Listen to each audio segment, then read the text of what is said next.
It's going to create a new site. So let's say we call it the Delmi site, the Delmi T site. So, yeah. So this. I'm not going to move too much. If I'm going to move, I'll just leave it on here. Yeah. So I'm going to go and name it the Delmi site. Delmi Training. So that is it. I've named it as Delmi Training. And what do I want to do? I can put some additional information, the street address, all that good stuff, right? Remember, if it's multiple sites, you want to be able to put that information here. But since this is that, I'm just going to go and save it. So once I save it, it's there as the Delmi site. And it's green. It's active. Then the next, I want to close this. And I want to go from sites. I've already created a site, so I'm going to connections. So I click on connections. And once I'm there, I have all sites and all connections, right? So under that, when I do the drop down here, I'm not going to see anything. But when I go and I select Delmi Training, there is nothing, because now I have to create a connection, but I want it to be under Delmi Training. That is why I selected this. So the new connection that I'm going to create, I want it to fall under the Delmi Training site.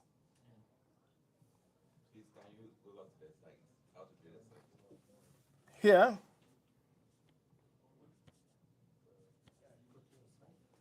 So to go to the site,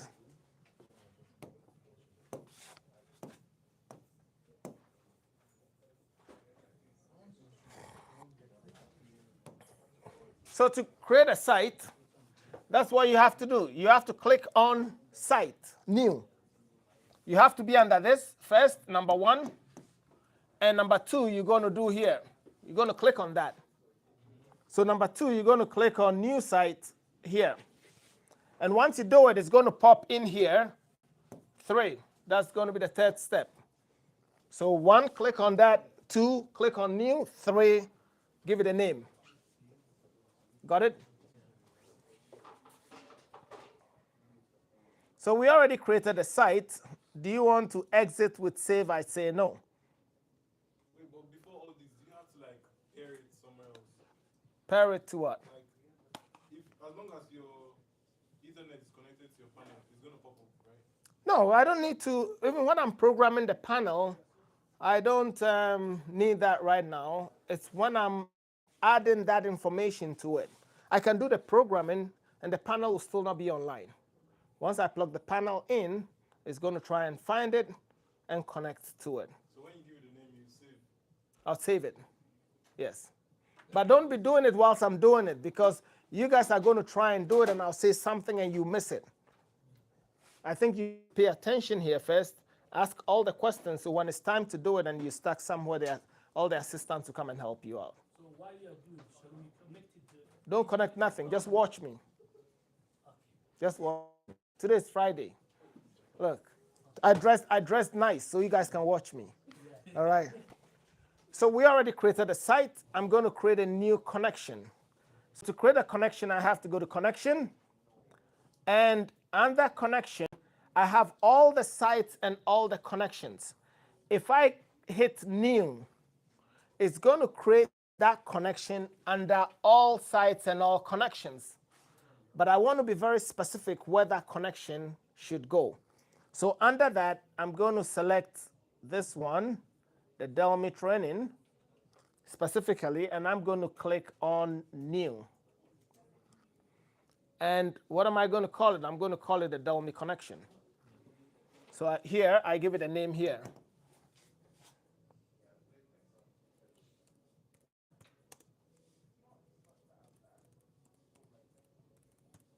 So it's there, the Delmi Connection.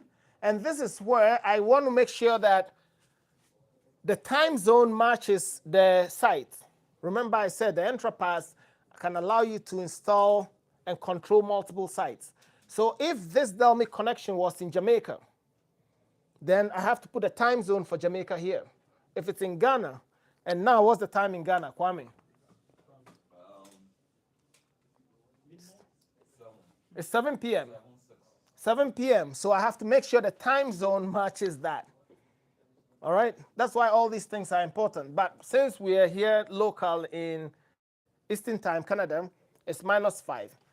At this place, I have to select the type of connection. Am I using direct RS-232 or USB? Or I'm going to be using something else. I'm going to be using a secure IP connection, which is for the KT400.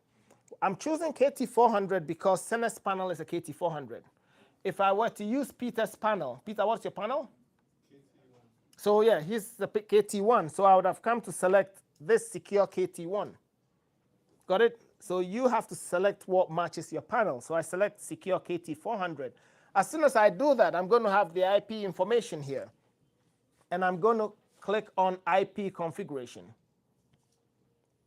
At this point, I have to remember my MAC address. What is Senes MAC address? 5670? No, 70. 7 Delta. So 56, 7 Delta, 17. So I put the MAC address in there, and I'm going to change it from here to obtain IP address automatically. I'm going to assign a static IP address because that's what we want to do. So I'm going to click on use the following IP address. What is the IP address of the panel supposed to be? 192, 168, .20, dot what? 22? 21 or 22? 21. So 21? So this is very important.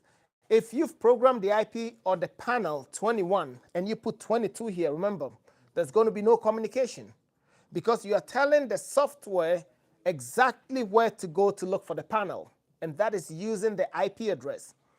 So as you program it, it's very important, I said, write the IP address on the side of the can.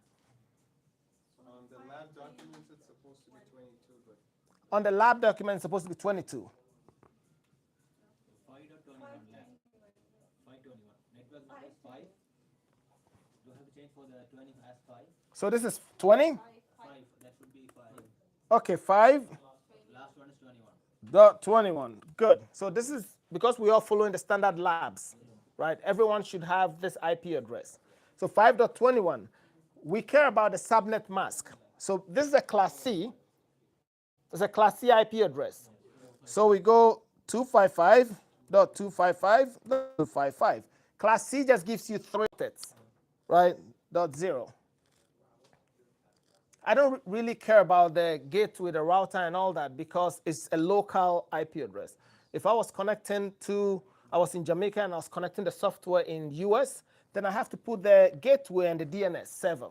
I have to put those information in there, right? So that is here. I don't need to worry about here and here and now look at this. Remember I was telling you that when I program the panel to this software, there is an encryption that happens. You see here, look at what's happened, encryption key. So this encryption key is unique between that panel and this laptop. So whatever I'm connecting. So after I've programmed that panel on here, and I want to take this and take it to a different place and connect it and use a different software to connect it, this encryption key would not match. So that panel is not going to work. So you have to program that panel. If this is the computer that you're going to use this one. When you do a backup, it copies that encryption key of that panel. And when you do an update, it puts that encryption key there. But you cannot just program this, connect it here. Now you do everything, it's working, and you say, okay, take this panel, connect it to Mustafa's laptop. That's not going to work. Okay, just because of this. So once I've created this IP address information, there's one thing I have to do. Override the gateway IP address. And what this is telling me is I want to tell the panel, this is the panel information. And this is going to be the Entrapass information. I'll tell the software to come here and look for the IP address. And I'll tell the panel to go here and look for the software. So I'll click Override Gateway IP. And I'll put the IP address here. So now this IP address that I'm putting here is going to be the IP address of the software, of the computer running the Entrapass software. In this case, if I don't know what it is, I'm going to look at the IP address of this. So I can just go to CMD. And I'll do an IP config /all. Who knows this command? You all remember that, right? Do /all. And I'm looking for the network interface card, which is the local area network.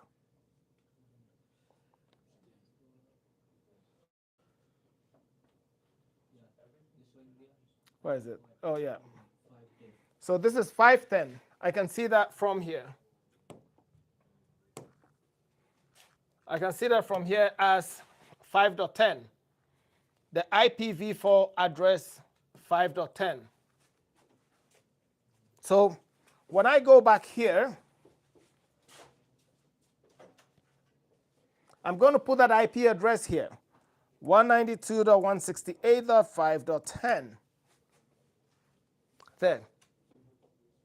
That's pretty much all I need to do. And once I'm done, I'm going to hit save at the top here. Click on save. It says, do you want to include this new connection into a site? I'll say yes. And I'll select the Delmi Training site. I'll say OK. Now, this is the place you want to be very careful of. Sometimes, you like on Cloud9, you're so excited, everything is going, you're just clicking yes, yes, yes, yes without in, and you click yes. So do I want to use Express Setup? I'm going to say yes. Here it's going to ask me if I'm doing an in and out. Then I'm going to select that both the in and out reader are controlling the same door. In that case, it's going to use only one door contact to control that, and it's going to use one door strike to control both readers because it's in and out. If this is the door that I'm working on, and I have a reader here, and I have a reader here, when I swipe from here, what is it unlocking? This strike. If I strike from here, what is it unlocking? The same strike, right? But when I wire it to the panel, what am I doing? I'm going to put reader 1 here and reader 2 here. So I'm going to put 2 separate readers. But the logic is reader 1 should unlock lock 1. Reader 2 is supposed to unlock lock number 2. So this one here, I'm telling the system that it's in and out, so both of you unlock one output and use one door contact. That is the scenario. And if I'm using 3 and 4 also for in and out, then I come and select here. So in this case, I'm doing only 2 lock outputs. So I can do either 1 and 2, or I can do 3 and 4. So it has created a logic for you already. That's not what we're doing in this case. This case, I'm going to select advanced. And it's going to take me here. This is one of the places that I like to be. Now I see controller number 1, door number 1. So what I'm going to do is I'm just going to put a check mark on the first one. But I like to always name them in such a way that it's easier for me. When I get a service call, sometimes all I have to do to the customer, tell him is that, well, can you go to the screen where all the logs are? Do a screenshot and send it to me. He doesn't know what I'm looking for. But what I'm looking for is to help my service technician know exactly where he has to go. So he sends me that log. It's going to say panel 1 or panel 6 or panel 7, reader 3. That's where the error is. So when I give the work order to my technicians, I'm saying when you go, it's Northeast Warehouse. That is where the problem is. So my technician is not going to start opening each and every panel. He's going straight of East Warehouse, reader number 3. See, he gave me a thumbs up there. Eh? I make it easier, right? Yeah. But it all stems from the fact that your labeling is all on point. If you skip this side, you wouldn't know. So what I do is I put a check mark, and I would say, let's say 2 Rolling. That is the street, right? And I'll put here the panel number. So this is what I have the network controller connected, the network adapter connected to it. So it's going to be my first panel, and P1. So I'm going to do a P1, and P1 space is the first controller. So it's going to be controller 1. So here I'm going to put, see here already it has controller number 1 because of the names, the numbers. So I don't have infinite length. So I'll do controller 1 here. And after controller 1, what am I going to do? I'm going to put comma, and I'll say reader 1, R1. And then I'll give it a name. What name is it? Front door, right? So I'll say first one is front door. So FRONT.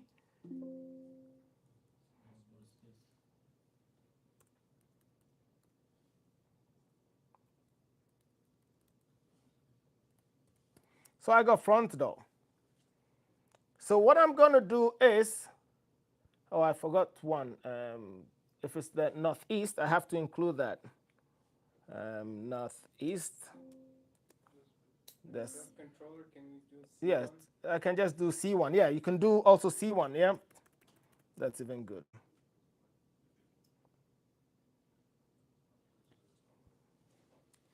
Northeast warehouse. Okay, so Northeast warehouse, panel 1, controller 1, reader 1. Because this is reader 1. This is door number 2, reader 2. Door number 3, reader 3. So once I'm done, I'm just going to copy this here. That's going to be my template. And I'm going to do a Control C. But this door has a door contact. It has a request to exit. So look at what is going to happen. Now I'm looking at it. I see input 1, input 2, input 3, input 4, input 5, 6, 7. I do not know which one is associated to door 1. But just by putting door contact here, checking it, it named it for me. See, I didn't have to do anything. Just put in a check mark. Next, I'm going to put request to exit. It's named the request to exit for me. Next thing is I'm going to go to controller 2, put a check mark. So I'm just going to copy here, and I'm just going to paste here. But this time, this is not reader 1. This is reader 2. And what is reader 2? Lobby door. So I'll put lobby, L-O-B-B-Y.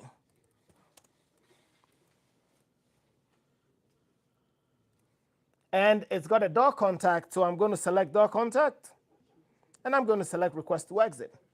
It's naming them for me as I'm going. So you're working smart.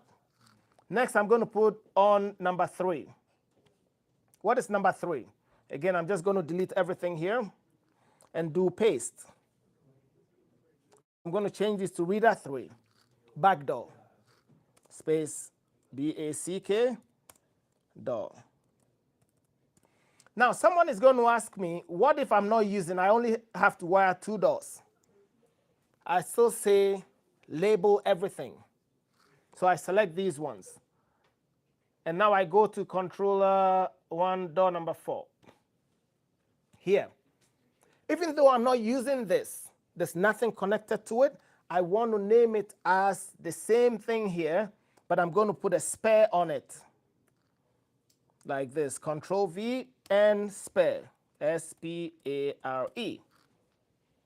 And I'm going to say door contact, but this is what? Reader 4. Reader 4 is spare, and I'm going to put door contact, request to exit. See what I did to it? So now I have all my 4 things named for me. It doesn't name these ones. Sometimes you would need the relays, especially if you're using the panel to unlock a sliding gate.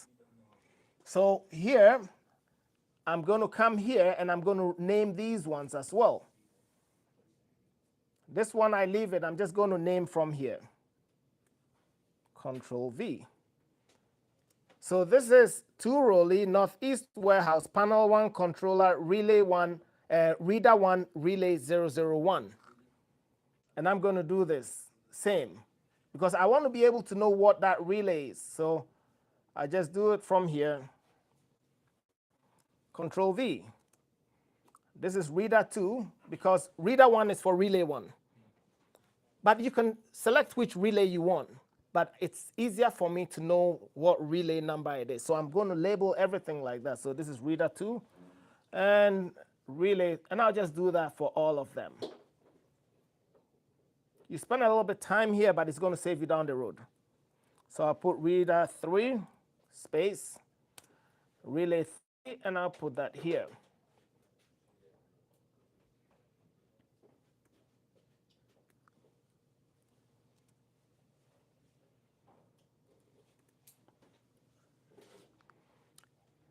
You see how just in a few seconds I was able to do this?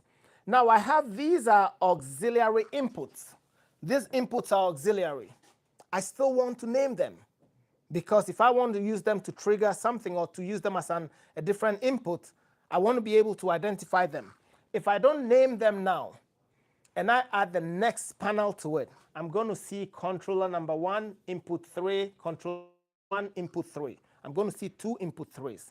Then go through that process and do this. So I put a check mark here, and I'll just put this here. I'm going to put Reader 1. I'm just going to call it as input 3 because that's controller 1 connected to panel number 1, and that's input number 3. This is going to be input number 4. I mean, I hope you guys understand the whole thing. So I'm going to end it with this one, and we continue. So once you finish labeling everything like this, you can decide to say select. If you were supposed to use this, this is where you can change the state of the reader from either open or closed. So if I use a switch, but I wired it in the open state, but I want to change it and make it a closed state, you can do it from the software by just checking this or this. So this is an input. What do you want the inputs to be, open or closed? So remember, you can always change it from here. RBH, we saw it. You can also change it. CDVI, we also saw it. You can change it from the software. Once this is all done, I'm going to click on OK. If I go past this, I cannot come back again. So I click OK. One more, and everything has been done, and it brings me back to the state. So I have done this. I have done that. I have done connections. And I'm at controller. See, so all the things that we're doing, we're moving. So the first one was the panel. And because the controller is integrated in the panel, because it's connecting to the network, I have to come and click on controller here. And now this, when I go, it's going to give the name controller 1. I'm going to select that. I'm going to change the name here. And I'm just going to paste that name that I had.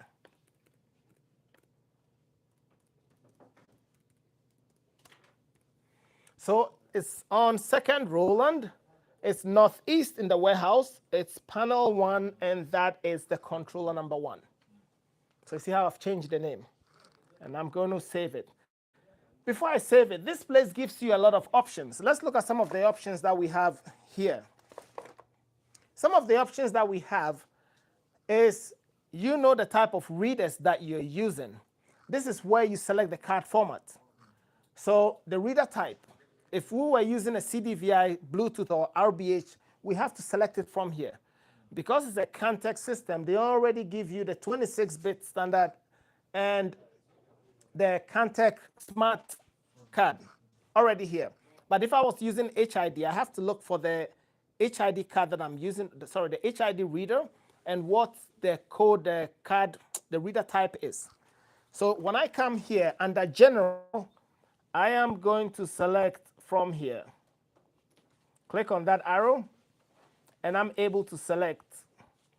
There are different ones here that I should be able to go through. You should find the one that you're looking for. So if it was, I'll look for the HID type that I'm using. If it's a 37-bit, I'll select it from here. So let's say we have a 37-bit, right? I'll select that from here, and that comes to add. So what happens if we don't have that reader? If you don't have that reader Yeah. in this place, Yeah. contact Cantech. Or change your reader. So it's very important that during the planning phase, you make sure that you use a reader that is compatible with this. But if you have the corporate and you contact Cantech, they're very good. They can add it, or they can tell you one that supports it. So all the readers there are all made by Cantech. No, they are third parties. So they allow you to integrate third parties. So if you had an RBH, for example, let's see if we can find RBH. So when I go to number 4, I'm going to select, see if there's the RBH there. I'm just going to go through it and select, see if there's RBH.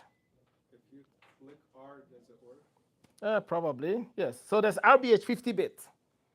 And we knew that yesterday when we were doing it, the RBH we're using was 50-bit. So if that's what you want to use as your reader, it's here. You select that, 50-bit here. And it's there. Now with the Cantech, you see some of the readers, it has a keypad in it. If you want to use the keypad feature, then you have to come here and select the keypad type.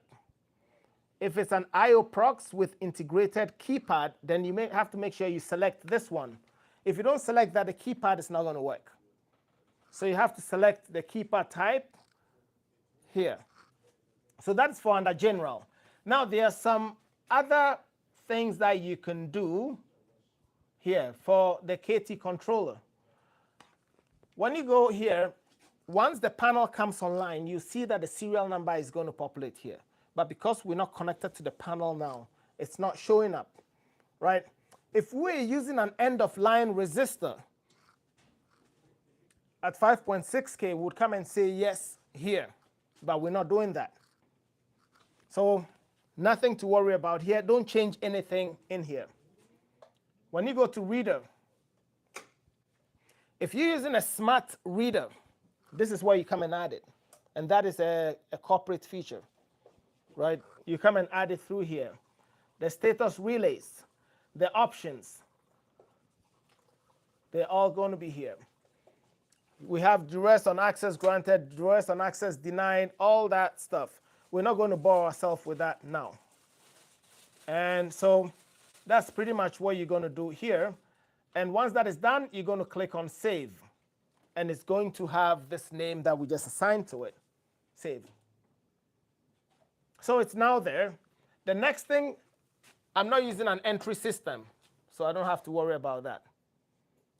Next is I'm going to go to the DOS. Now let's go to the DOS and see. When I click on DOS, now I have all sites and connections. I'm going to click on that. I have Delmi Training. When I click on this, I have Delmi Connections. When I click on this, I have the controller. You see how everything I named is coming up. And then when I have here, I have all the 4 doors listed. So now I know which door I'm working with. So when I click on the first door, which is Reader 1 front door, it's going to give me all the options that I can do. Is it a fail-safe or a fail-secure lock that I'm using? So this is where you got to put in a few parameters. My door type, is it a mag lock? Is it a door strike? If it's a door strike and it's fail-secure, then I leave it here. If it's a fail-safe, then I have to select this one. Do I want to enable multi-swipe? Multi-swipe means that when I come with my card and I get here, I can tap 2 times or 3 times, and I'll let that multiple swipe determine what the output should be. So if you want to do that feature on it, then you have to enable multi-swipe by going here. We also did speak, and we also saw it from RBH, that this is your unlock time. This is your open time. They're two different things, right? It's going to unlock, and the door is going to be open for 30 minutes. Beyond that, it's going to give you an alarm. This is your extended unlock time, extended open time before an alarm happens. You have that in there. And this is the first person in. What did we say was first person in? Look at where the first person in is. Here, under unlock schedule. Meaning that if I wanted my door to be unlocked for a specific time, so 8 a.m. every morning till 5 p.m., I have to select an unlock schedule from here. But at this point, I did not create a schedule, right? So I'm just going to select this one. Always valid. If I select always valid, what is going to happen? My door is always going to be unlocked. I don't want that. So at this point, I have to start creating a schedule. I have to create an access level. Then I add the doors. So how do you do that? Do I want to save? I'll say no, because I want to show you something. You got to go to schedules, and that would be found under definitions, and you create schedules. You create that, and you create the same thing. You click on new, and you have to create the schedules that you need. There could be the day shift, there could be the cleaners, there could be. So I start with new, and I say day shift. For example, day shift, SHIFT. And I come and select the start time, which is going to be 8 a.m., military 0800, and to 17 hours, 1700. 17 means 5 p.m. And I select the days. Monday, Tuesday, Wednesday, Thursday, Friday. And then once I do that, I'm going to say save. Now let's create another schedule and call it the night shift. The night shift works from 10 p.m. to 6 a.m., right? Oh, I missed something. I missed something. Let me bring it back. Before I save it, anytime you give something like this, to make it easier for you to know what that schedule is, I'll put day shift and into bracket. I'll do M to F, Monday to Friday. And I'll put the hours, 8 a.m. to 5 p.m. Why is this important? When I go to access level and I'm looking at all those, I'll see that the day shift is Monday to Friday, 8 a.m. to 5 p.m. It's part of the description. You always want to do that. So I'll save that one. And I'll go and create a new schedule, and I'll call it night shift.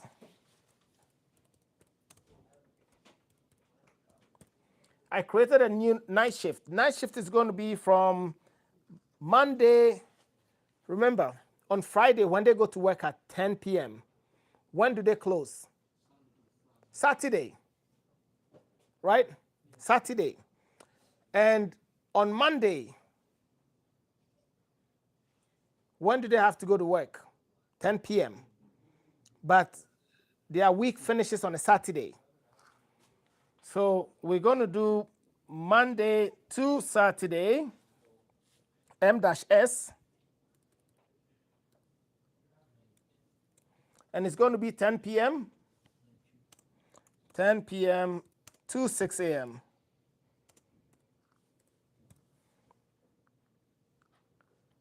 Now what do? I have to come and, 10 p.m. is what? 22 hours, right? 2200 to 6 a.m. is 0600. Monday, yes. Tuesday, yes. Who can tell me what is wrong with this schedule that I just created? Time will be shifted to Saturday. The timing, because it's a 24-hour timing. I cannot go from one time zone into another. So the first time zone should end at midnight. So here should be 0000. And the next one, no, sorry, 24 hours, my bad. 24. This one allows you to go 24. And then you have to start from 00 to 006. 0600. On the first one, I don't need to mention Saturday.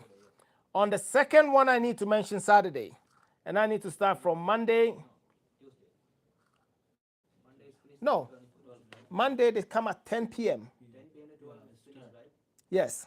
The second week, no need to from the Monday, starting from Tuesday to Saturday. Yeah, so Monday, they're going to come here. Yeah. 22 to this. That's okay. That's correct. That's good. This one, No need to Monday. Because starting from the oh, yes, that's right. So it's Tuesday. Yeah, you're right. Absolutely, you're right. Because the next day is going to be a Tuesday. So Tuesday, Wednesday, Thursday, Friday, and Saturday. So this is just how you create the schedules, right? You cannot jump from one into the other. We have these blocks. And once you do that, you save it. So I've created 2 time zones, 2 schedules. If we had a holiday schedule that we had created, you'd come and select 1 or 2. So let's say I selected this. Ideally, you want to create your holiday schedules first, but I can create that and I check it. Let's see what is at holidays. I go to holidays right there and click on it. Some of the holidays do not change. Again, create new. And you do Christmas Day. Christmas Day is always on the 25th. So I'm going to name it Christmas Day.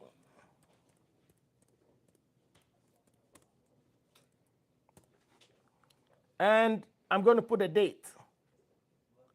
It's going to be December 25th. Click on that, I go to December, and I select 25th here. I say it's recurring. You notice that I selected holiday schedule zone 1 for it. I could have selected it to be any other one and use it for, but I selected holiday 1. But Christmas always falls on the 25th. So with this type of holiday, I'm just going to put recurring. So every year on the 25th, it's a holiday. This is how you create holidays. Things like family days, they keep changing. Yeah. So I changed that. And what do I want to do? I want to select Delmi Training as this one, and I want to put it in there. If you want certain selective holidays, here you can select Delmi Training, and you can move it into holiday schedule number 1. So under the system, we have Delmi Training. You create all the different holidays, and you save that. So once my schedules have been created, now I have to create what we call access levels. Who has access to which and at what time? So where do I find access levels? I find it under user. I believe it's user, yes. And then I find access levels. Once I go to access level, I have to create a new access level because there's nothing there. So I click on new again. I select the site that I want to create that access level for. The name. So I can say night shift access. So night shift, IGHT, shift access. And I'm going to put, what was the night shift? The time, it was from 10 p.m. to 6 a.m. I'll put it into bracket. Monday to Saturday to 10 p.m. 10 p.m. to 6 a.m. Yeah. 10 p.m. to 6 a.m. So I put that in here. Now with the night shift, which of the doors are they going to be using? Are they going to use the front door? Are they going to use the lobby door? Are they going to use the back door? Night shift, back door. Night shift is back door. So at this point, I have to go to the back door and select that is the door that night shift should use. So I go here and I click on back door. But it's going to ask me to pick the schedule that I create. And what is night shift schedule? You see how it's got Monday to 5, 10 p.m. to that? So I'm going to select that night shift schedule. Front door, none. Lobby door, none. So if the night shift to the front door and they try and use it, no. If they go to the lobby door, no. But if they come to the back door, only when it's 10 p.m. until 6 a.m. If they come at 6:01, no.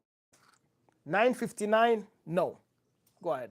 Why we like, double time, Monday in the first column and second one? Oh, it's easier just for you to see because when you're looking at the access levels, you know what schedules you've applied to it. What if we don't apply here and we top up in the down, it will come? When you go through access levels, you just see night shift access. It's easier for me. Like it's easier for me just to see whether the night shift is 10 p.m. or 6 a.m. or 2 a.m. So I like to put the names and the times there. You'll see it when I start selecting something else. So the night shift access, they can only use this one. So I say save. Now let me create a new access level. I have to click this, and I have to click one for the day shift, right? So I'm going to call it day shift access. And I'm going to also put, what? It was Monday to Friday. Monday to Friday, 8 a.m. to 5 p.m.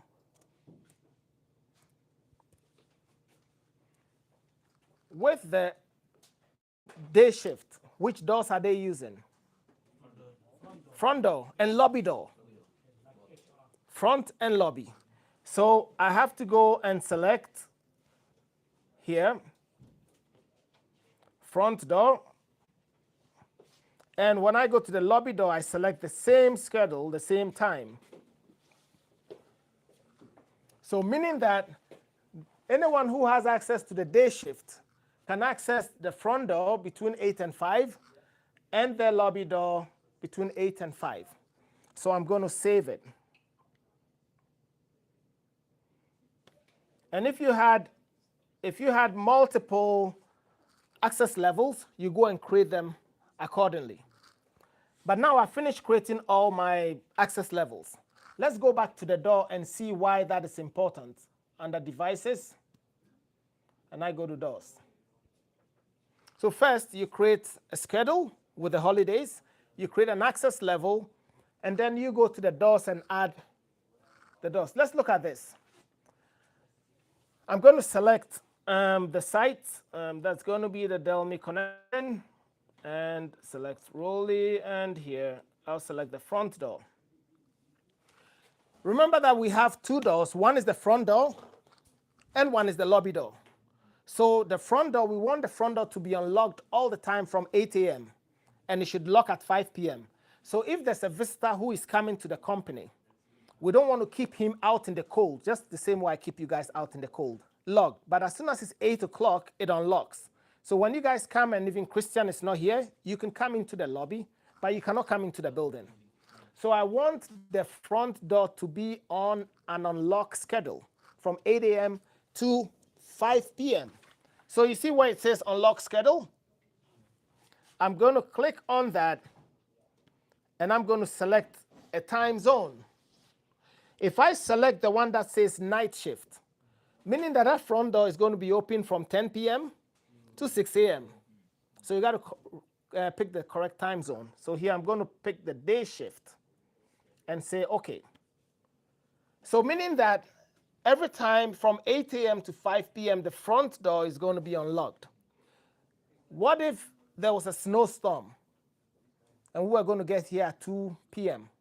That door is still going to be unlocked till 2 p.m. So what I'm going to do is the first person in, I'm going to check it. I'm going to put a check mark. Who knows what that is going to do?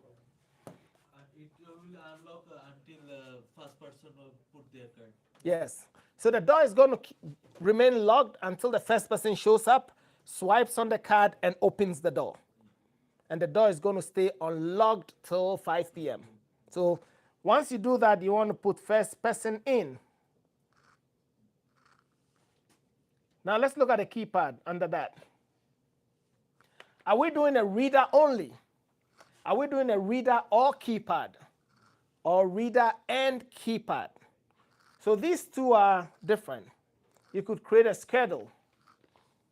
So you want between the hours of 8 a.m. to 5 p.m., because there are people in the office. You don't want anybody standing and putting their pin. There's going to be, and someone could be standing over your shoulders watching. So during the day, you want to only implement card only. So I get there, I swipe, open, get there. But after 5 p.m., I want it to be card and pin. So if I select card only, I can select a schedule. When I click here, reader and keypad here. When I select reader and keypad, then I should select a schedule. And I should create a schedule in here that is going to be what? 5 p.m. all the way to 7:59. Because that's when I want people to use the card and pin. But I don't have that schedule here. So I have to go back to schedule and create that one. So card and pin is going to be from that hours. But if I want it to be always that they have to put card and pin, then I have to select the schedule here that says always valid. In this case, that's not what I want to do. I'm going to select card or pin. So when I come in, I can swipe or I can put in my pin. I don't think we have a keypad added. So You have on that, you have a keypad. Oh, someone pulled that off. I think that one was damaged. Do you have one on yours? Yes, all the other ones they have. I'll give you one. Yeah. We have the Cantech one that has the keypad integrated. And you guys are going to use it. That's why it's there. So I'm going to select reader or pin or keypad. So you can swipe or you can put in a pin. Right. Now when you go to contacts, it's already put the contact there for me. Door open upon reading, door unlocked upon reading, pre-alarm, door open too long. So when you open the door for 15 seconds, you can change that. So these are where you get to change a few things for that. Door open, relock access on door opening, relock access on door closing. Who can tell me what these things mean? Relock access on opening and closing. Who can take a wild guess? the strike locks after it's open. Exactly. Exactly. So relock on opening. Anytime the contact is broken, the strike will relock right away. If you put it here, the strike breaks, it would go, the strike is still unlocked until the door comes back. And when it makes contact with the contact again before it's going to relock. You always want to have it on relock. Because you know in the apartment, most of us have lived in an apartment before.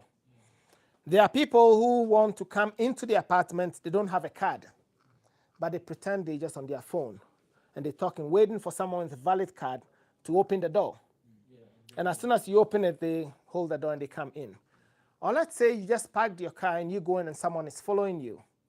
And you have it on a door upon closing, right? So you try and open the door. The strike is still going to be unlocked till the door closes. So the person is going to run and try and hold the door and try and open it or something. Sometimes there's a delay. But you want, as soon as you open it, the strike should lock. So if someone is following you, just pull it. As soon as you pull it, you know the strike is already locked. So it's a safety thing. You want to always keep it on. But isn't it almost the same thing? No. This one, If the person still intercepts the door. no, you try and pull the door closed. That's the feature, right? At that time, the strike is already energized. It's de-energized. So it's no longer unlocked. Sometimes you see that when the door slams, because the strike is not unlocked, it would reopen again. I'll show you. Sometimes as soon as it bounces, there's a recoil. So it opens again. It doesn't latch fully because it has to sense the contact before it clicks. Sometimes it's about a few milliseconds or a second delay before the strike would lock. You're going to practice that. You guys have it. It's not that I'm saying it, but you guys are going to practice it. I tell you, you guys put it, close your door and try and open it right away and see. It would open. So you want to have that. And Question. yes, So that means if the door's open yeah. and you put your finger in the strike to see if it's open, if it's on the door locking and the door's open, The strike should be locked. Yeah, strike should lock right away. Now let's look at request to exit. This is a place that if you do not unlock on Rex, your touch button or your wave sensor is not going to work. You have to put a check mark here. And you can also select a schedule for which your Rex is supposed to work. If you have a wave sensor or you have a motion there, like I said, some of these T-Rex or the motion sensors above, if no one is there, because it's infrared, I can slide a sheet of paper and I can do it like this. It can trigger that input and the door unlocks. So if nobody's in the facility, the bad guys know. Sometimes they come to spray something, it triggers that motion, unlocks the door and they can get in. So if you know that after 5 p.m., nobody's going to be in the building, you can put the Rex on a schedule. So after 5 p.m., you can wave to it, nothing is going to happen. It's not going to unlock the strike. So it depends on how your design is going to go, right? So here, you have to put unlock on Rex. The Rex also, you tell it to relock on the door opening or to relock on the closing. So you can set that one. These are options that are miscellaneous. Interlock contacts and interlock schedules. These are things that you can take other scenarios that you want to do. This is a little bit on the advanced side. We're talking about the basic stuff. There are scenarios that you can do with these interlocking. So we're not going to talk about that. Skip that side when you get there. What? Options and alarms. Okay, so if you wanted to create a 2-man rule, this is something that you can also create. 2-man rule means that for that strike to unlock, 2 people, it has to see your card and it has to see my card. So both of them, so that one person cannot just go there, especially if it's a vault or something. They want to make sure that 2 people are always there. So you swipe, he swipes before the door unlocks. That is one option. Now, for those of you who will be doing the sliding gates and you are using a relay, you have to come and say the relay should follow a specific lock output. The way Cantech has been designed is you have your relays like this, because they're on the side of it, and you have your lock outputs here. So the middle, I believe, is the positive lock. Is it a positive voltage? Yes. Lock 1 and 2, they share particular, positive is the middle. So you have this to be positive. This is going to be lock 1 negative, lock 2 negative. This is going to be positive. They're both going to share it. And you have the next 3. And this is going to be positive. And this is going to be lock 3 negative. And this is going to be lock 4 negative. So what are you going to do for this? If you're using lock 1, you bring your positive here. You take your positive out from here to the strike. Plus, minus, you take the positive connected to here and you connect the negative here. That's how you wire it on the lock. If you are using a relay for lock 1, let's say this is lock 1, relay 1. This is relay 1. Normally open, normally closed, common. Let's say you're going to be using the relays, so not the lock output. Then what you have to do is you have to put a resistor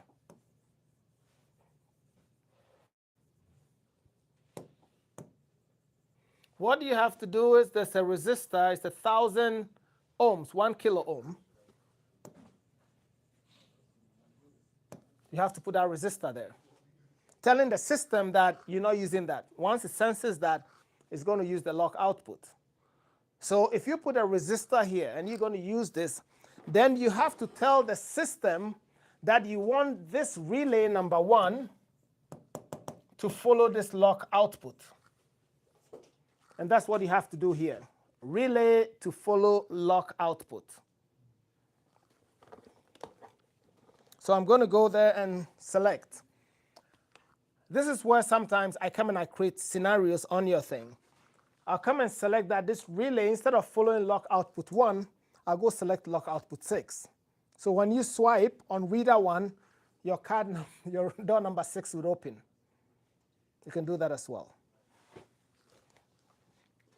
Today, I'm not going to be creating scenarios on it because it's a little bit late. Now, it's 3 o'clock, right?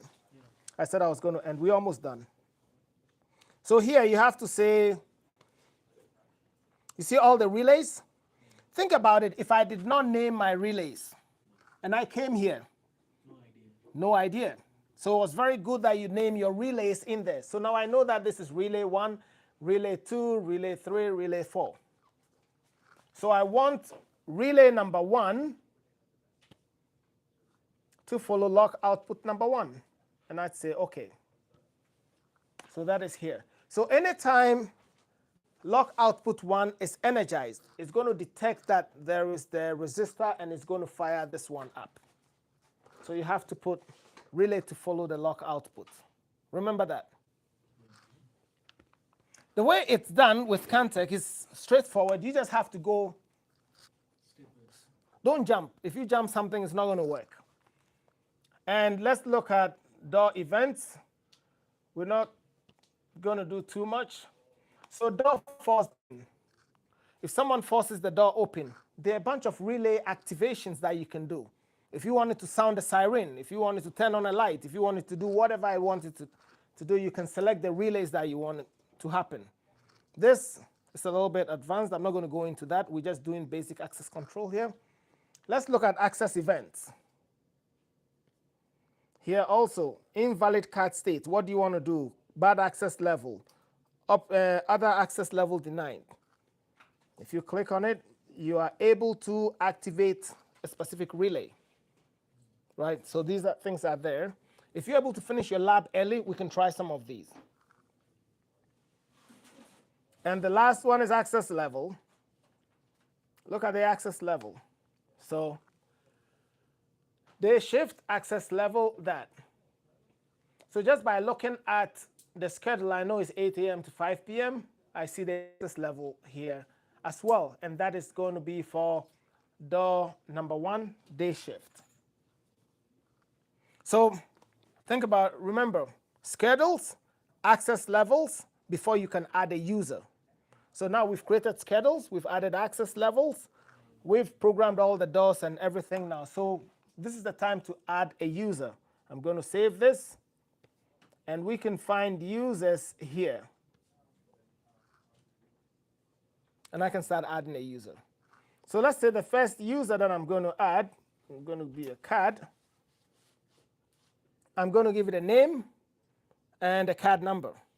Sometimes if you're not sure, the easier way is go to the nearest card, scan your badge.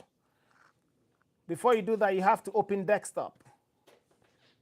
And I believe it's desktop number 1. It's going to give you all the logs in here. So when you, yes, the events, you can find it under desktop 1. You swipe, it's going to tell you the card number here. And once it gives you the card, I'll show you an easier way to do it. But now we want to make sure that our panel is connected to, our software is connected to our panel. Once I've done all the programming, I have to now go to operations and see what is there. When I go to sites and connections, and I select the Delmi training, what do I see? IP device communication failed. There is no communication between this and that. Again, we did something, this panel, this software that we're using is the newer software from there. So the older panels, we have to do something to them. If you have an older Cantech panel and you don't have communication, you have to go into options and enable what we call the legacy devices, which means are the older devices. You have to go to options and go to, what is that? System, I think system parameters. And you have to go to, I believe it's gateway, and you have to enable legacy communication protocols to make it work. So we've enabled it. So now let's see why we're not communicating with Sena's panel. So first of all, it's connected. Sena, your panel is connected to the wall, right? Okay, so we should be having some connectivity. First thing I'm going to do is I'm going to try and ping her panel and see if I can ping it. We said the panel was 5.21. So I'll just open the CMD.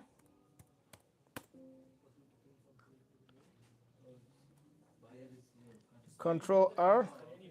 Sorry? No, I haven't registered anybody because I don't have access even to the panel. I wanted to show you that when I swipe onto the reader, it's going to pull up here, but I don't have any panel. So even if I swipe, nothing is going to happen. I want to show you that method as well. And CMD.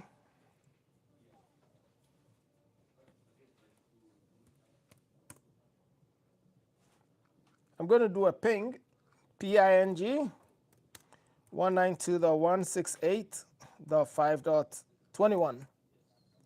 I'm going to do a continuous ping. Nothing. So I don't even have communication to that. So what I'm going to try and do is the panel that Sena has, we're going to try and do a reset on it. So if you have one of these older panels, when you look at the instructions, no, it's connected, right? It's connected to the wall. Yeah, leave it connected to the wall because it's connected here. That's what we do. This whole room is connected. Once we plug, it comes all here. So that's what we're doing. When we look at this, there's a reset feature in, and you can see it in your books. You take jumper 2 and 3 off. So on your board, there is a jumper 2 and 3. It says it on here.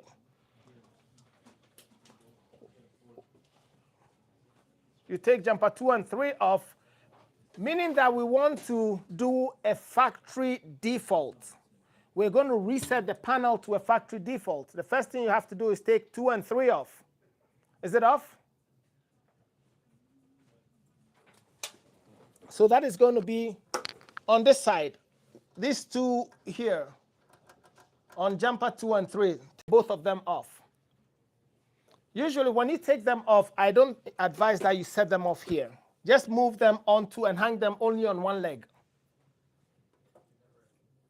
Is it off? Okay, there's a button, a white button underneath it. Press it once.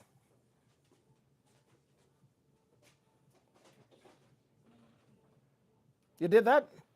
What is the color? And also we have something, you see a light flashing here. That tells you the heartbeat. If it's flashing like this, there's a meaning. If it's flashing 4 times, 1, 2, 3, 4, there's a meaning. If it's flashing 1, 2, 3, 1, 2, 3, there's a meaning. And on these ones, they tell you what the heartbeat is for. So they have different heartbeats. If you just have like this, the light flashing, you've managed to set it to factory default, and it's on DHCP. But ideally, we want to be able to set it to factory default static. I want a static IP address so that I can communicate with it. And for me to do a static IP address, what do I have to do? I have to put jumper 2 on and jumper 3 off. So you're going to only put one jumper on, the one on the top. Put jumper 2 on. So what is happening now is we are going to force the panel to a static IP address. When you do that, just press the white button once. I know the default for Cantech, and when you look at the book, it's going to be a 192.1.2. This is going to be the default IP address. So what do I have to do? I have to change my IP address. Yes. Get the KT Finder. But before I use the KT Finder, you have to close Entrapass. You cannot have Entrapass running and using KT Finder at the same time. So I'm going to go and close Entrapass. Yes, once you're done, you do a backup. So I'm going to close this, and I'm going to, do you really want to exit? Sorry? I didn't do a backup. This is class. This is class, so I don't need a backup. But as soon as you finish that, pull up your USB, connect that, and do a backup. Connect it to your system, right? Sorry? Connect the USB to your system. You connect it to your laptop, and you create a backup. When I open Entrapass again, I'll show you. So I'm just waiting for this to close. It takes some time to close, so you just have to be patient and let it close.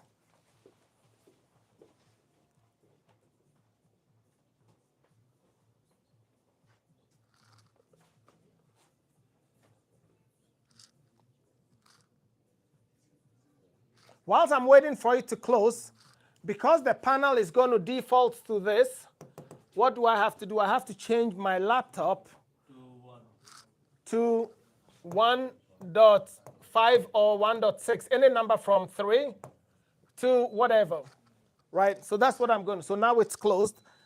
I can open Entrapass KT Finder now.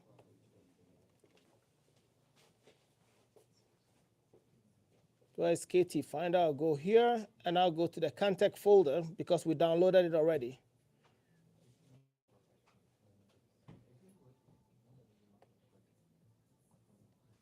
KT Finder is right here. And I'm going to right-click and run it as administrator. Remember, always run programs like this as administrator. Yes. So what I have to do is I have to select the panel type. It's a KT400. What is the MAC address? Tell me the MAC address again. 57? Sorry? 567 Delta?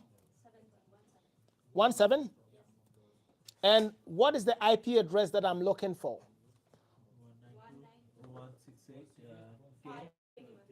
No, 1.2, because we're defaulting it to the factory. Before I even continue, I want to start running a ping side by side to tell me whether the panel is online or not. So I'm going to go and change my IP address. So I go to Control Panel.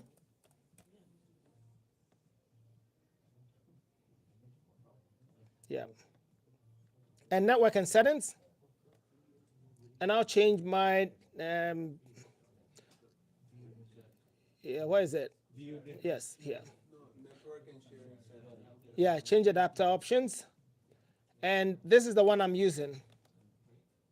Properties. All I'm just going to do is add the one to my network, right? I'm not going to delete the 5.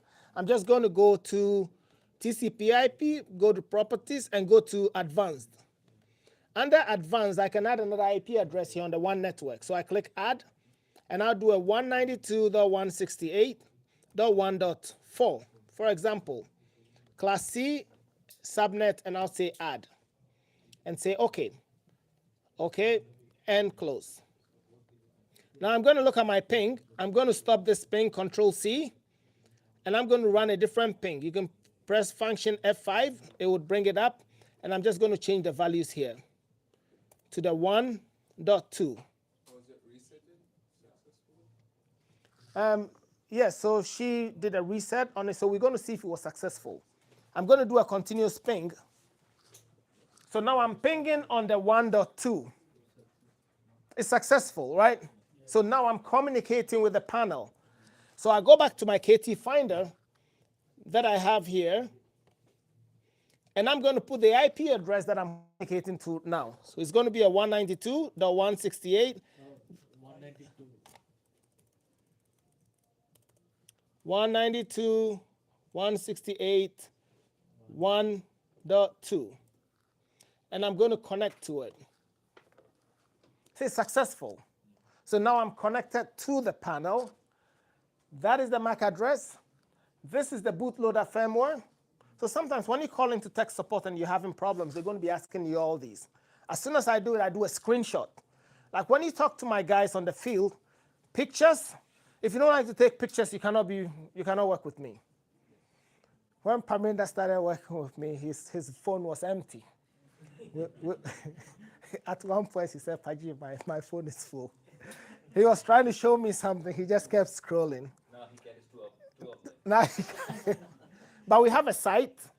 We have a site that when you take pictures, you upload it and everybody can see it. So that's what we do. But pictures are 1,000 things. Because when we go back again, or let's say I'm talking to tech support and they're asking me that, I cannot go back to the site. I already have that information. I can tell them.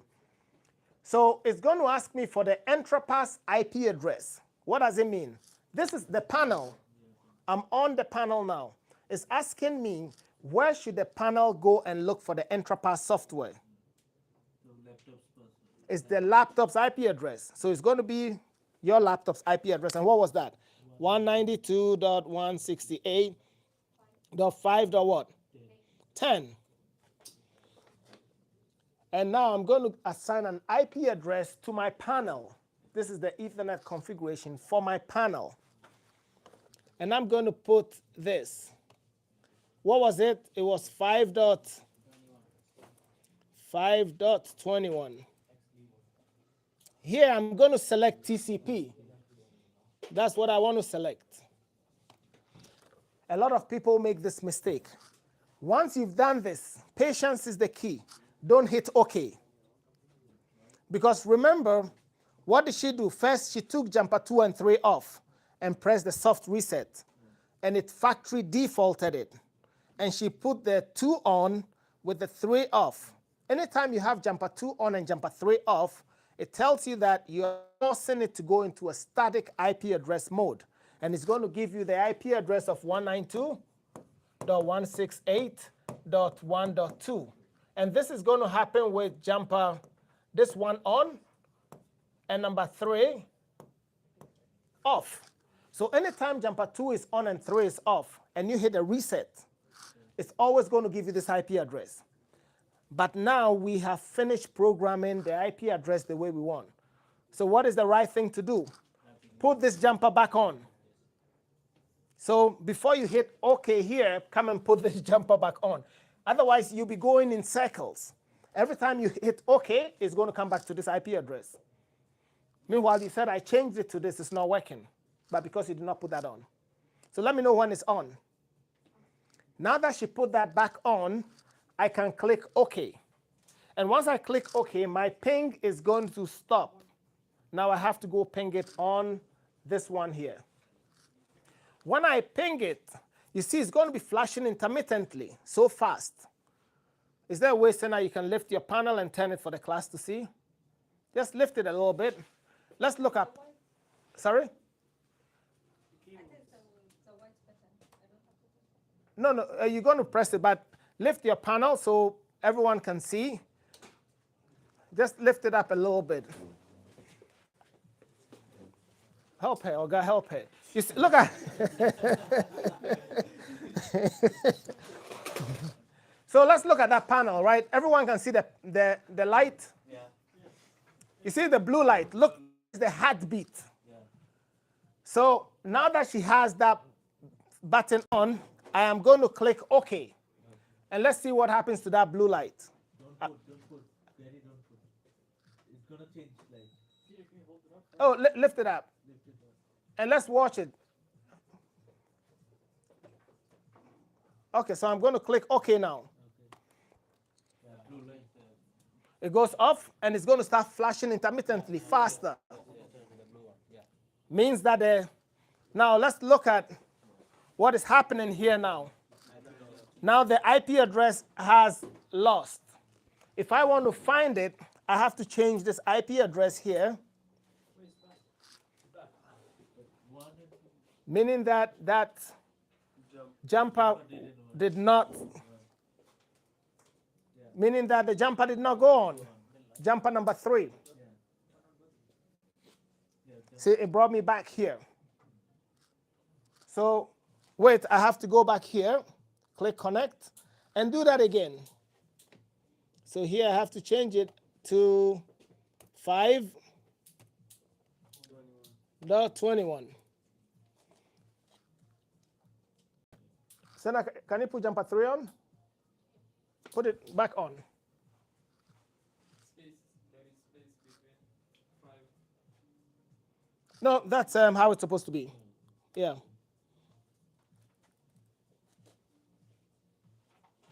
Let me know when it's on. It's on? So I'm going to click OK.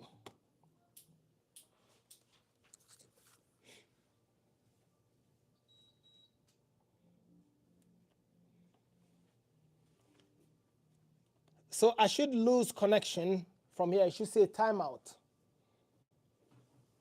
And if I want to connect to the panel now, I want to change this IP address to what? 5. What? The panel, 5.21. Now you see how I connected on 5.21. So if I change my ping from here, Control C, and I do a function F5, I just have to come and change this to 5.21. Now I'm pinging it on the 5 network. You all see that, right? Yes. So at this point, I can open Entrapass, meaning that I have communication now with the panel. So I'm going to close the KT Finder. I'll keep this ping running, and I'll open Entrapass.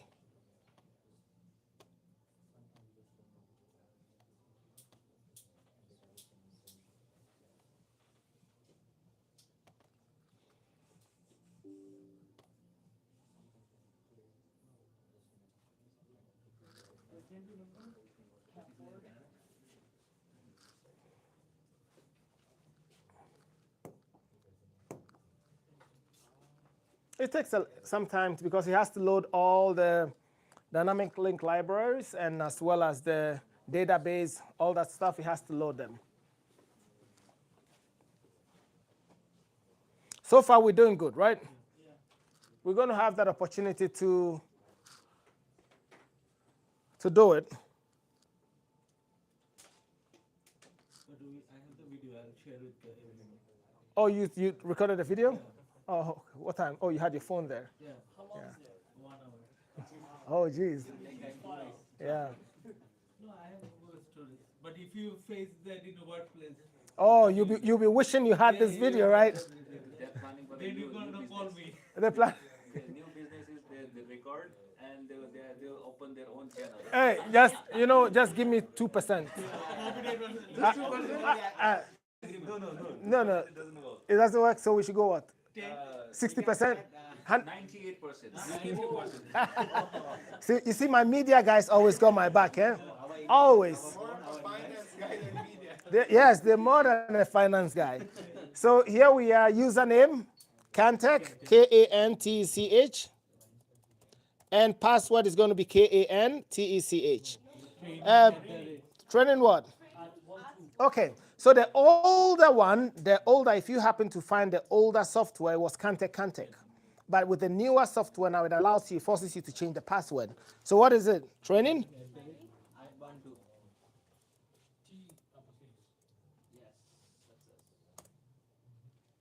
All right, so once you're logged in, let's see what is going to happen. I'm going to go to operations and see if I have communication. Select Delmi Training. IP device communication, okay. So now my software is communicating with my panel. Woohoo!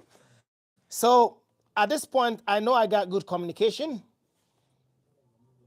So we want to add a user. Let's go to desktop and see what's there. Perfect.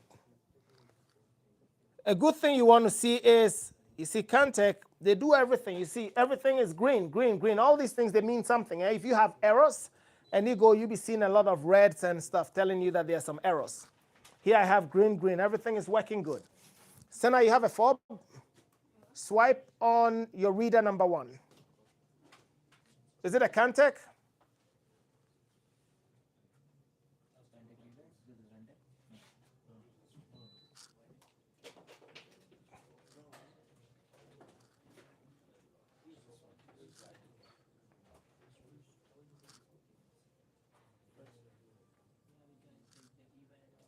Which reader did she use?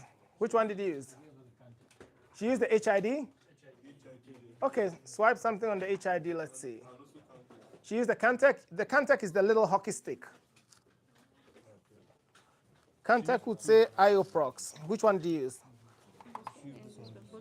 Oh no, this one is the wrong reader. What about this one? Okay, we can use HID. Okay, let's see if it's It's beeping, it's not. yeah, that's Cantech. Why is it beep like this? Yep, it's not reading it because now what she tried to do, we're not getting anything in here. Make connection, KT, we're not getting anything. Is it going to be like CDVI when you tap it? It shows. It will show you. Have an add option. You Yeah, just add it from yeah. On here you can just do that. Just the same with CDVI. I'm going to go to, because her card reader type is not in the system, I'm going to go to devices, go to controller, and in controllers, then I'm going to select this. Then I'm going to go here and select the reader type that she has. I think she has an HID. What HID was that?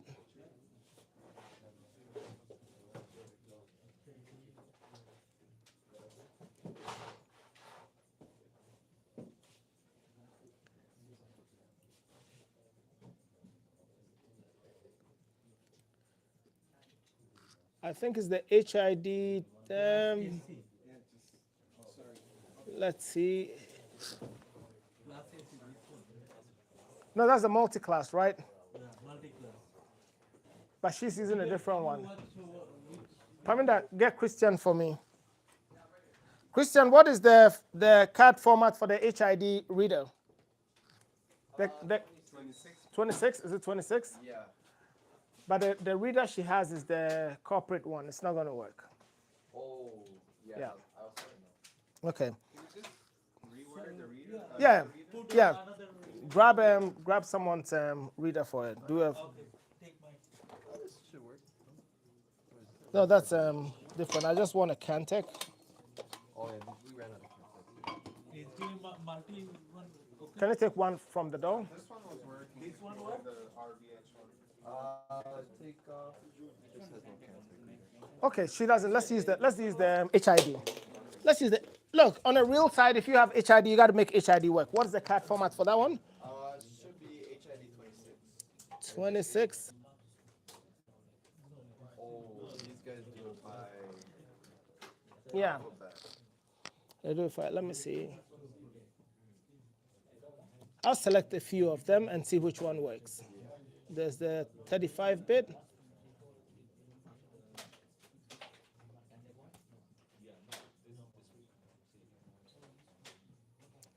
I'll select the 1034. Select the. No, there's no 26. No, I didn't find anything. AWID, but she's. Do we have an AWID there? The fob, yeah. Let's see, 35-bit. Do I have that? I'm going to select another one.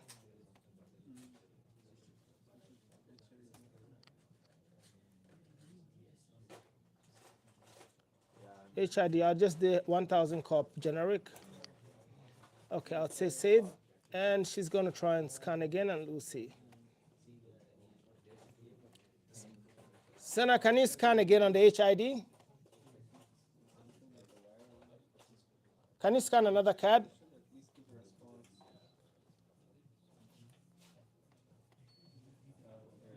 least give a response. Accessing my card and yeah, you haven't added a card. So Yeah.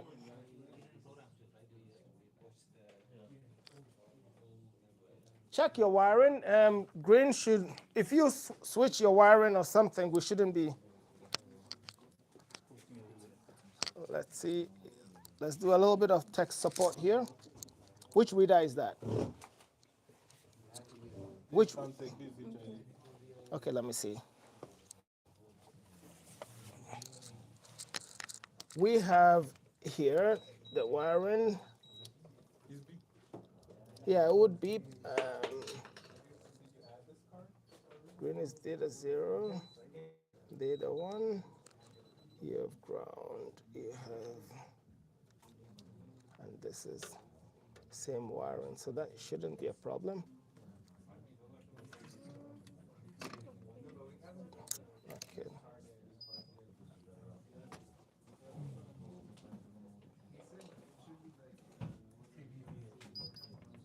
Okay. You got it? Okay. Where's your bin? Okay. We'll use this hockey stick and see.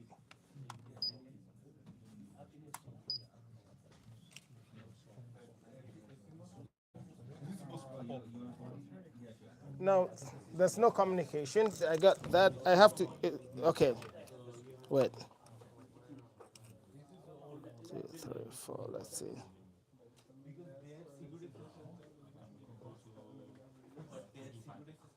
I have to look at that heartbeat. That heartbeat should tell me what is happening. I have to get 3 heartbeats. 1, 2, 3. Okay, so let me go back here and go to the software and check a few things. So we're not getting communication, so I'm going to go and just make sure that the IP address information that we have here is correct. So I go back to devices and I go to controller and connections. Let's take a look here. Delmi here, IP, that. So we have 5.21, we have this. Yeah, IPs are okay. And I'm able to ping it. Let me see general. I'll go back to, that's all that information is good so far.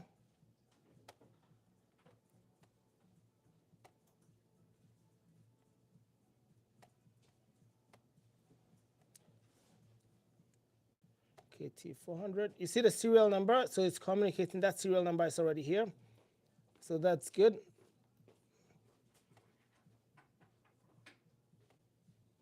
Now how many times is your light flashing? I want to see the heartbeat. 4? No, it's supposed to be 3.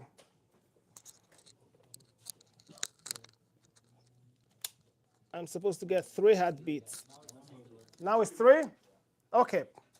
So now it's, because I guess I did the gateway reload. So the heartbeat is supposed to tell you, you only need 3. 1, 2, 3. So I'm going to open desktop again.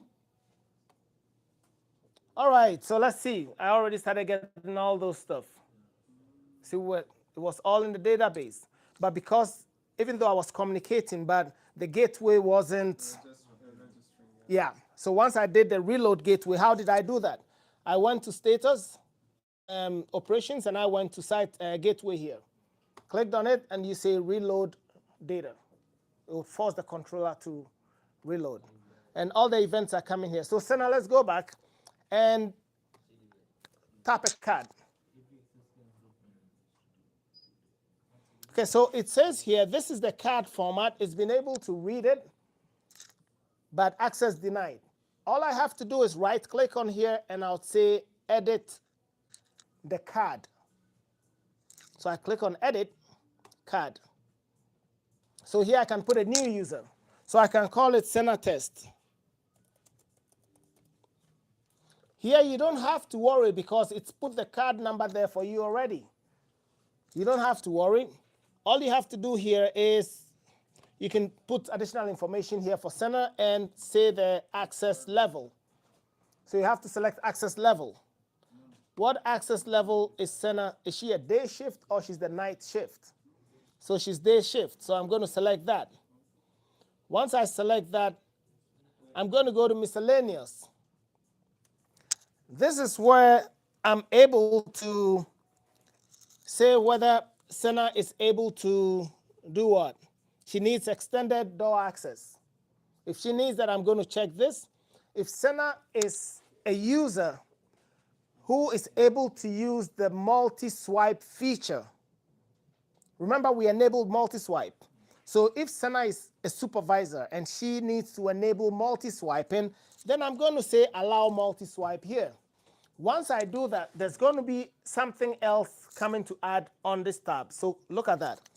I say enable multi-swipe. And enable multi-swipe. And if I wanted to give her a pin, she had a keypad and I wanted to give her a pin, I have to be able to give her a pin here. Now, caution, the pin has to be up to a maximum of 65,535. From one, any number from 1 to this. You cannot give 7 to, no, because it's a 26-bit. Right, so your pin should fall under this. So maybe I'll give her a pin 38261. See, 38261. That'll be her pin. So that's where you're going to put the pin. And here, you can select the start date or when she's supposed to end. So you can put it, and you can say delete when expired. You don't want to do that. You can disable anti-passback for her. You can do extended unlock. And her card state is here. The problem with Cantech is anytime you make changes on the card, it will tell you how many times they've made changes on it so you can keep track. So when I save it, this is it. So send us swipe again and let's see. So access granted. Let's go back to Senna and let me just go modify her card again. I say card.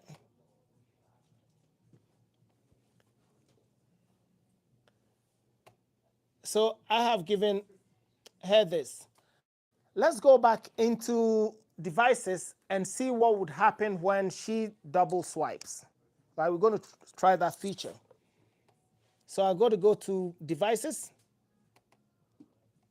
What does the pin number mean? Pin number, the code. So I don't know. You see, This reader does not have. yeah, it doesn't have, but for those who have it, right, those who have the pin, you're able to put the pin. Oh, so instead of it swiping your card. Just put in a pin. Yeah. So I'm going to go to devices here. And I'll go back to the controller and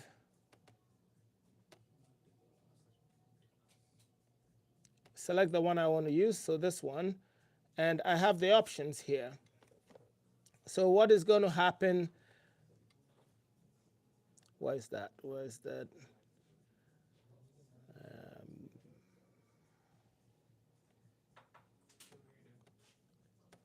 I think it's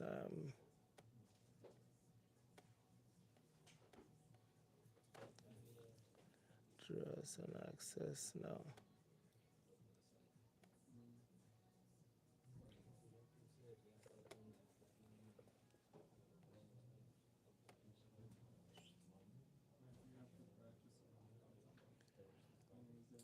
It's supposed to be here. Let me find it. 1 second. Under options.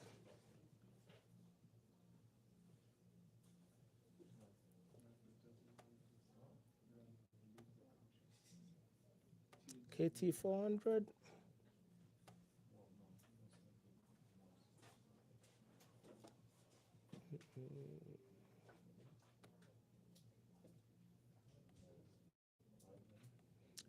Let's see.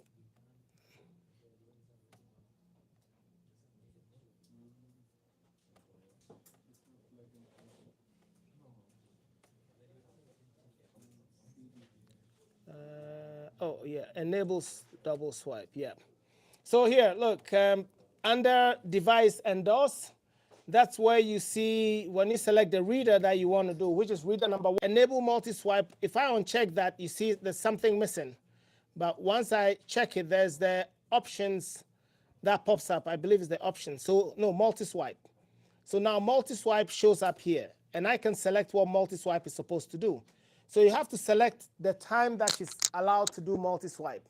If it's got to be 24 hours, then you're going to select 24 hours from here. Now, when she does a double action, what do you want to do? So she comes, she taps first, she taps second. What do you want it to do?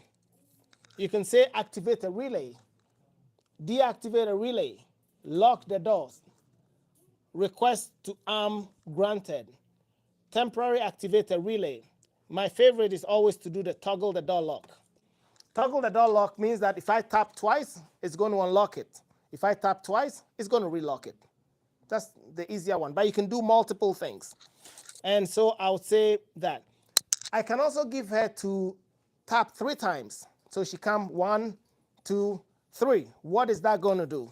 You have to select triple action, and you can also say to do something. You can activate a relay, whatever you've done. Okay, so that's where you get to add it, and you save it.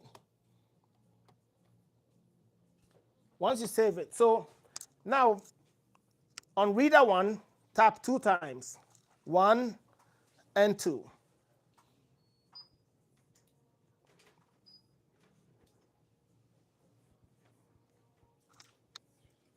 Did you open your door? It would say access is granted, and it will tell you that. Okay, so no, door forced open. Now door has been restored.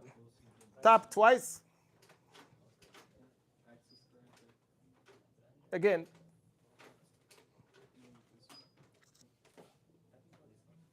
It's supposed to go into that. If you do it properly, can you help her out?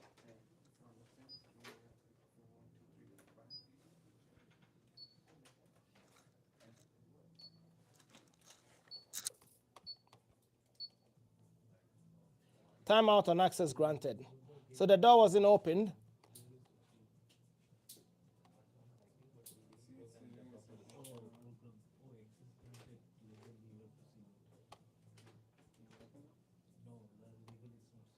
So she has multi-swipe, and that's it.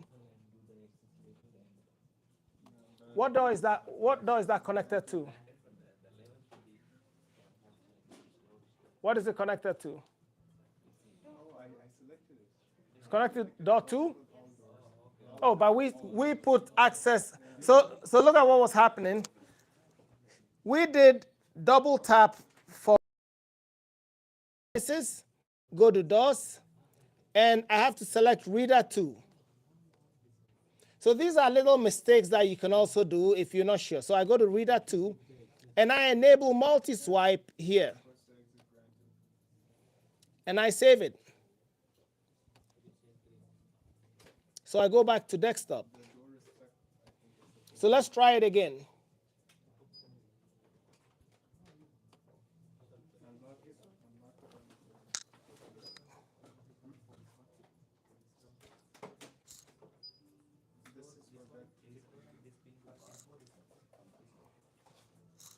You have to be able to do it right. You tap 1, wait, tap.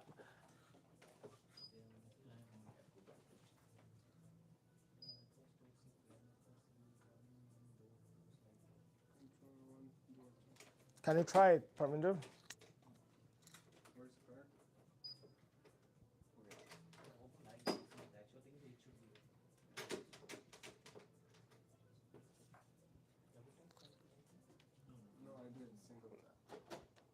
Is that a right reader? Yeah. It says access granted, but Yeah, so let's see. Wait here. Did I select that multi-swipe? Yeah, so there's multi-swipe here. Oh, double swipe action. No, my bad. My bad. Yeah, I did not say what it's supposed to do. I had to say toggle door lock here. And I have to select the time. Yes, the schedule. And I have to say during the day shift. Or always, you have to select that and say OK. And I have to save it. All right, let's try it again. Let me get the desktop. That's what I'm saying. It's the painting. Okay, let's try it now. Okay, so door unlocked by event. You see this? Double swipe action. So now it's going to stay unlocked because door unlocked by the event double swipe. So now when she swipes again for 2 times, we're going to have the door locked by event. Can we try it? Door relock, double swipe action. Right, that's just how you get to do it. Any questions? So this is pretty much how you program a contact system, and everything is going to be working. Yes. I got a question. Yes, go ahead. Let's say, I'm an employee. Yes, you're an I get employee. fired, Yes, and I have access. yes. As soon as, this is what happens. Usually, before they fire you, HR already knows. So you're sitting in the office, right? HR is going to tell you, come to the meeting. So as soon as you go to the meeting, this is what they do. Once you're in the meeting, IT guy goes here, or whoever is responsible. They do like this, edit, card. Your user pops up, and you know what they're going to do? They're just going to go here and say invalid. Oh, where did I go? I said, did I say door or card? Yeah. They go to access level. Or they can just delete your access level and they say none. Or they can say your card is invalid. So let's say I don't do this. I'll go here to card information and I'll say it's expired. They can put expiration date or they can say lost or stolen. That is if I give the physical card. It doesn't matter. You can have the card. You can take the card home. They'll disable you from the system. You come back, it's not going to work. Right? So these are some things that you can do. So as you are in that meeting with HR, someone has already disabled your card or taken you out of the system. So once you leave the building, you cannot come back in. It's as easy, just logging in and changing one setting and it should be done. Either your card is lost or stolen or it's expired or they just make it invalid. So here you go and they can just take you out. They can put an end date. Or let's say they did not fire you, but you gave them your 2 weeks notice. And you say on Friday, today is Friday, say today is my last day, and they're happy for you. They bring a cake and you guys celebrate, and you hand your files and all the computers and your fob to them. All they have to go and say delete or use to end date. And they put today's date. And they save it. After the end of today, your card has expired. Even if you don't give it back to them, that day is the last day. If you go back the next day, it's not going to work. Okay, let's say I'm an employee. Yes. There is a Yeah. certain area I should not go. Yes. How to Look at it. When I went and I created the access level, so you are an employee, you only allowed to come through the back door. When I go to access level, look at here. I go device.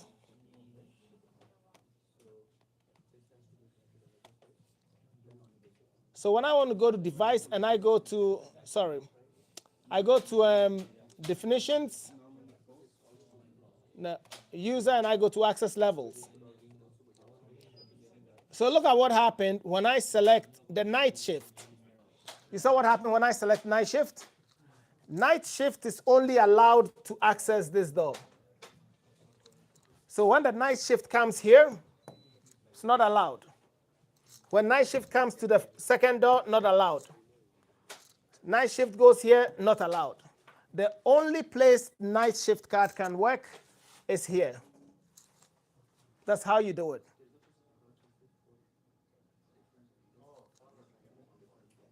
Okay.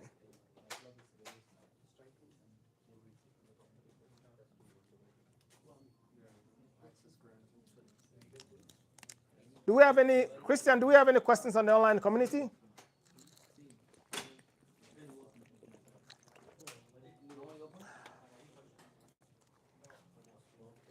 Now let's look at her lock number 2. Lock number 2, right? Which door is it connected to?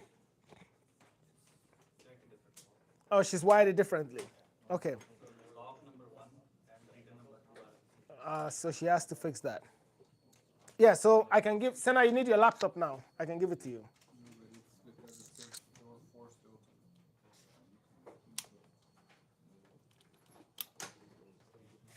Any questions?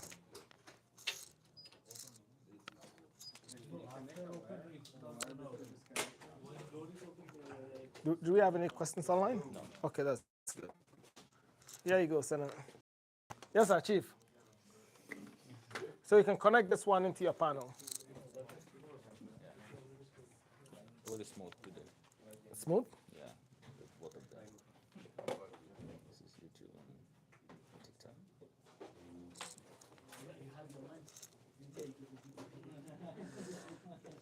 So, yeah, you guys go ahead and program your panels. Just go through, do the factory default first. And for those of you who are using the KT, the new KT4s, who has one of the new KT4s? It's different. That one you don't have to do jumpers.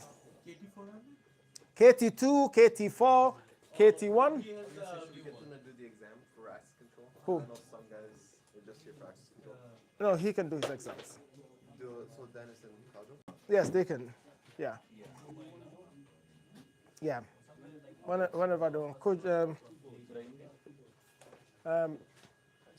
yes. But I gotta take my sister today. She's coming to Canada. Yeah. Yeah. You're excited. That's good. Okay, but you're coming back next week. Yeah. Okay. All right.